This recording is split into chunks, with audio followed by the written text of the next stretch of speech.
నర్సాపూర్ మాజీ ఎమ్మెల్యే మైనంపల్లి హనుమంతరావు సంచలన కామెంట్స్ చేశారు. చాలా మంది బీఆర్ఎస్ నాయకులు తమకు టచ్ లో ఉన్నట్లుగా తెలిపారు.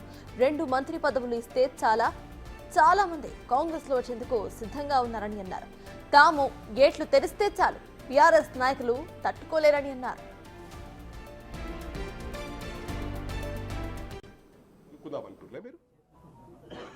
మావులను కొనుక్కుందాం అనుకున్నావు రాబాయ్, బాబామరులను అడుగుతున్నా అన్నది మీరే కదరా బాయ్.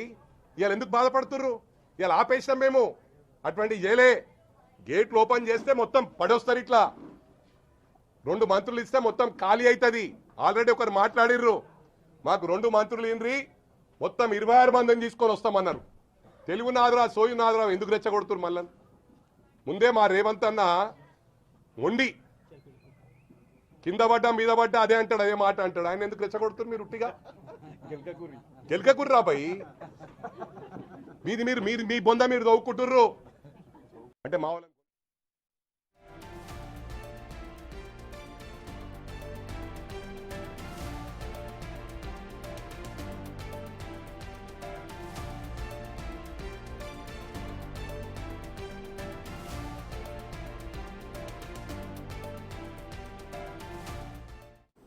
మైనంపల్లి హనుమంతరావు చేస్తున్న ఈ కామెంట్స్ కు సంబంధించి పూర్తి డీటెయిల్స్ మా ప్రతినిధి దుర్గారెడ్డి అందిస్తారు. దుర్గారెడ్డి చెప్పండి. ఇటు చూస్తే బీఆర్ఎస్ నాయకులు తమకు చాలా మంది టచ్ లో ఉన్నట్టు కూడా మైనంపల్లి చెప్పడం మనం చూస్తున్నాము. గేట్లు తెరిస్తే చాలు బీఆర్ఎస్ ఖాళీ అయిపోతుందంటూ కూడా ఆయన చెప్పారు. దీన్ని ఎలా చూడొచ్చు అంటారు?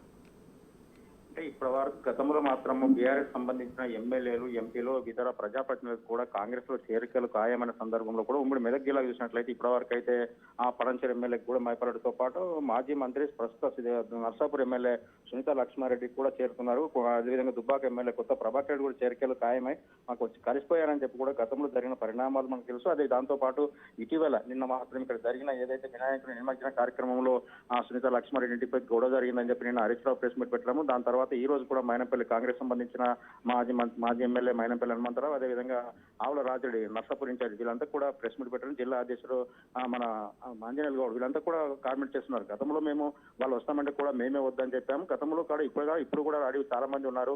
రాష్ట్ర వ్యాప్తంగా కూడా మీకు అనుకుంటున్నారు 41 మంది ఎమ్మెల్యేలు ఉన్నారు. కాంగ్రెస్ నుంచి కూడా మేము తీసుకోగలుగుతామని చెప్పి మీరు చెప్తున్నారు. మేము మాత్రము గ్రీన్ సిగ్నల్ ఇచ్చినట్టుంటే ఖచ్చితంగా టీఆర్ఎస్ పార్టీ కూడా ఆఫీస్ కూడా అన్ని క్లోజ్ చేసుకోవాల్సిన పరిస్థితి ఉండే అవకాశాలను కనుక మేము ఇప్పుడు సమయంగా ఒప్పుకుంటున్నాం కనుక రెచ్చగొట్టే వ్యాఖ్యలు చేయడం మీకు ఉంటుంది కనుక మాకు కాదని చెప్పి హాట్ కామెంట్స్ చేయడం జరిగింది. దీంతో పాటు కాంగ్రెస్ సంబంధించి ఎవరైతే ఉన్నారో వస్తున్నారు మీకు కూడా మా ఎమ్మెల్యేకు చర్చలు ఉన్నారని చెప్పిన విషయం కూడా ఎక్కడైతే సవాల్ ఇస్తున్నారో అక్కడ చర్చకు సిద్ధమని చెప్పి కూడా మైనంపల్లి హనుమంతరావు ఘాటుగా స్పందించడం జరిగింది. దీంతో పాటు ఆ బీఆర్ఎస్ సంబంధించిన ఎమ్మెల్యేలు కూడా ఒక 15-16 మంది కూడా ఆ మైనంపల్లి కాంగ్రెస్ వర్గాలకు సంబంధించిన వాళ్ళ మిత్రులతో ఒక రోజు కూడా సంభాషిస్తున్నట్లు కొంత సమాచారం అయితే ఆయన బయటపెట్టడం జరిగింది. దీంతో ఇక్కడ చూసినట్లయితే ఉమ్మడి మెదక్ జిల్లాలో మాత్రం ఇప్పుడు ఇరువురు అటు హరీష్ రావు ఇటు మైనంపల్లి హనుమంతరావు చేసుకున్న కామెంట్ మాత్రం ఇక్కడ బీఆర్ఎస్ లో ఇటు కాంగ్రెస్ లో చర్చ అయితే మొదలైందని చెప్పవచ్చు. ఎవరెవరు వెళ్తున్నారు ఇక జిల్లాకు సంబంధించిన ఆ ఎమ్మెల్యే సునీత లక్ష్మారెడ్డి నర్సాపూర్, అదేవిధంగా కొత్త ప్రభాకర్ దుబ్బాక, సంగారెడ్డి చింత ప్రభాకర్, జైరాబాద్ మాణిక్యరావు వీళ్ళంతా ప్రబోధనంగా వెళ్లే అవకాశాలు ఉన్నాయి. వాళ్ళందరూ కూడా తీసుకుంటారని చెప్పి కొంత చర్చ అయితే మొదలైంది. Sartaj. Right, thank you Durga Reddy.